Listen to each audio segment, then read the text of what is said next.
Okay, so think about how much podcasts have, well, changed. It used to feel very one way, you just listened. Hmm. But now it feels like things are getting way more interesting. Listeners are actually becoming part of it all. Absolutely. And what's really compelling, I think, is seeing this shift. Creators aren't just broadcasting anymore. They're actively inviting you, the audience, in. Right. It's less about just delivering content and more about, like, building an experience together. It's exactly. And that's really the core of what we want to get into today. Interactive podcasting, how it can create a much deeper connection with you. Yeah. We've looked at some really insightful pieces for this from Podium, Mary Achura, co-host, and Modern Stoa too. They all explore different facets of this interactive stuff. And connecting this back to your own listening, our aim today is really to shed some light on how these interactive features can genuinely make your podcast experience richer. More dynamic, maybe. Yeah, more dynamic, more memorable, and ultimately more valuable. Mm. We're aiming for those quick insights, those little aha moments without making it too heavy. Okay, sounds good. So let's dive in then. Why does this interactivity actually matter? What's the big deal? Well, fundamentally, it's about changing your role. Yeah. You shift from being, just a passive listener Mm-hmm. to being an active participant. Mm-hmm. Instead of just taking information in, you get a chance to actually engage with it Right. directly. Right. And a big part of that seems to be creating a stronger community feel. I noticed Podium and Mary Achura both talked about that. It's like Yeah. when you can actually contribute something, you feel more plugged in, like you belong, right? Precisely. When you chip in with your thoughts or maybe your experiences, it creates a deeper connection, not just with the show itself, but with other listeners too. That makes sense. And that feeling of being involved, it's not just a nice to have. Podium points out it can really boost your loyalty to a show and even make you more likely to, tell others about it. Yeah. Think of it, you're probably more inclined to recommend something you feel you've had a hand in shaping, even in a small way. Yeah, totally. You become invested. And then there's the other side, creators getting that real-time feedback.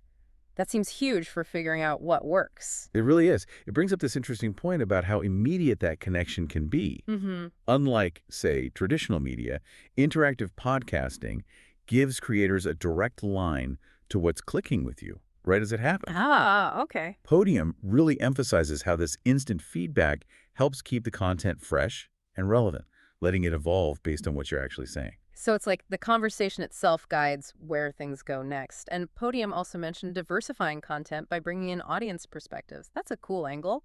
Yeah, what's really compelling there is the potential to tap into this huge pool of wisdom and different life experiences within the listener base. Right, everyone's got a different take.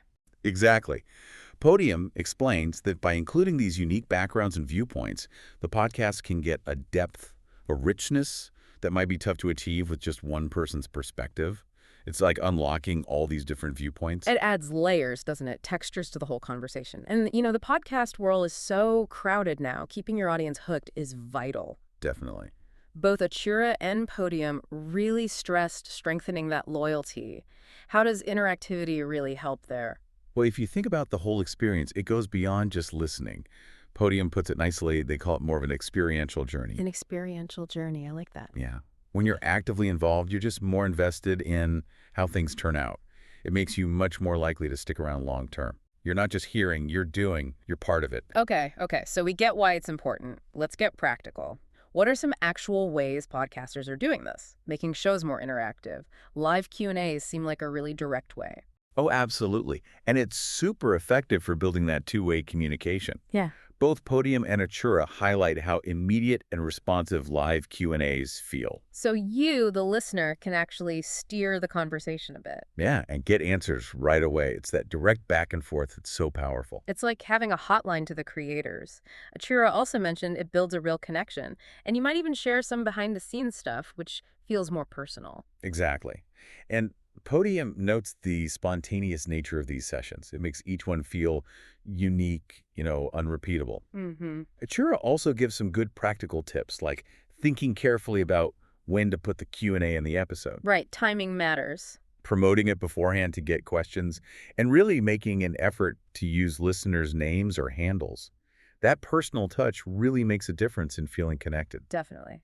And using that feedback for future shows, like Achura suggested, that closes the loop nicely, shows people they're actually being heard. For sure. What about polls and surveys? That seems like another pretty simple way to get input. Yeah, and what's neat about polls and surveys is how structured they are for collecting feedback on preferences, opinions, that kind of thing. Okay. Podium and Natura both talk about using them for all sorts of things, maybe deciding future topics or getting your immediate reaction to something just discussed. And it's easy now, right? With Instagram, Twitter, even some podcast apps have features for it, as both sources mention. It meets the audience where they are. Spot on. Okay, next. Audience-sourced content. This feels like it really ramps up the interaction. Oh, this is where it really gets collaborative. Yeah. Podium, Atura, and Modern Stoa too, they all touch on how powerful it is to weave listener stories, experiences, or even expertise right into the show. Like actually using listener contributions. Yeah. Think about it. Your anecdotes, your insights, maybe even creative stuff you've made becoming part of the podcast itself. Modern Stoa mentioned beautiful stories from anonymous people. That whole show is built on listener calls, isn't it? Exactly. That's a prime example. And Podium emphasizes this doesn't just shake up the format. It gives you, the listener, a real sense of ownership. Yeah, that makes perfect sense. It's your content, too, in a way. Precisely. When you hear your own contribution, or maybe someone else sharing something similar to your experience, it validates you being involved and builds that deeper community feeling. Akura echoes that the value people feel when their voice is included. Okay, and we can't ignore social media, obviously. Seems like a natural fit for podcast interaction. Totally. Akura has some great strategies here. Things like setting up dedicated social media profiles just for the podcast. Right, a specific place to connect. And using things like live streams or chats on Facebook, Instagram, YouTube for that real-time direct engagement. And using special hashtags or creating challenges that sounds fun gets people talking beyond just listening. Yeah. Plus, Atura pointed out the value of looking at the engagement analytics. Ah, the data. Right, digging into the data to really see what's landing with the audience and then using that to shape future content. That makes sense. Use the insights to connect better. Okay, then there's live polling and real-time feedback during a show. That sounds like it could add a lot of energy. Atura describes it as injecting excitement and immediacy. Imagine, like, taking part in a live poll while listening and then hearing the results discussed right then and there. Creates a shared moment. Exactly. And encouraging those live comments and reactions really builds that back and forth feel. Atura also mentions something simple but effective. Asking for ratings and reviews and maybe even mentioning them on the show. Another way to build community. Yeah, and don't forget feedback forms or surveys, maybe with a little incentive, as Atura suggested. It's all about making it easy and maybe even rewarding for you to share your thoughts. Makes sense. Now, shifting slightly. What about bringing in other voices? Guests, collaborations? Oh, yeah. Atura emphasizes how inviting guest speakers can bring in fresh takes and just keep the content lively. Keeps things from getting stale. Right. And collaborating with other podcasters is smart. Too good for cross-promotion, reaching new listeners who might like your stuff. And Atura mentioned virtual events like webinars. That takes interaction up a notch. Definitely creates a more immersive experience. Plus, I like the idea of listener spotlights, dedicated segments just for audience stories. That's a great way to show appreciation and connection. Yeah, really reinforces that community bond and shows off the diverse experiences within your audience. Co-host also brings up live interviews as a format, mentioning shows like The Cancel Podcast or Call Her Daddy as examples, using that interactive style. Okay, interesting. Next tactic. Gamification. This sounds potentially really fun. It does. Atura explains it as adding elements of like competition, rewards, or challenges to make listening more interactive and enjoyable. So like quizzes. Yeah, quizzes or trivia about the episode, maybe with leaderboards, or contests with prizes merch, maybe getting featured on the show, even issuing challenges based on advice given in an episode. That sounds engaging. Keeps people actively involved. And Atura also mentioned fostering community through groups or forums. Right, creating a space where listeners can connect with each other too, deepening that engagement even further. Okay, let's zoom in on one specific format. Live podcasting itself. Co-host and Modern Stoa had some good points here. Yeah, live podcasting. Co-host basically defines it as recording and broadcasting your episode in real time. So it could be in front of a live audience or streamed online. Exactly, both. They note it's often used for like special things, big announcements, or live Q&As. Co-hosts seem to really emphasize the extra excitement, the energy you get with a live format. Definitely. And a big plus is that those live recordings can then be repurposed as regular episodes later. That's efficient. Very. Co-host highlights the benefits: more audience engagement, a stronger community feeling from that shared live moment, and that immediate interaction. Good for big news, too, they said. Yeah, great platform for big news, and it could actually save time on post-production. And being able to reuse that live content everywhere. Co-hosts stress that for getting maximum reach. Absolutely. It also helps a podcast stand out. Co-host even laid out different formats that work well live. Yeah. Interviews, Q&A. They mentioned the Lazarus Heist for effective live Q&A. Okay. Educational shows like the Entrepreneur Show, even news stuff like The Rest is Politics. And Modern Stoa mentioned platforms like Clubhouse or Twitter Spaces for live episodes too, right?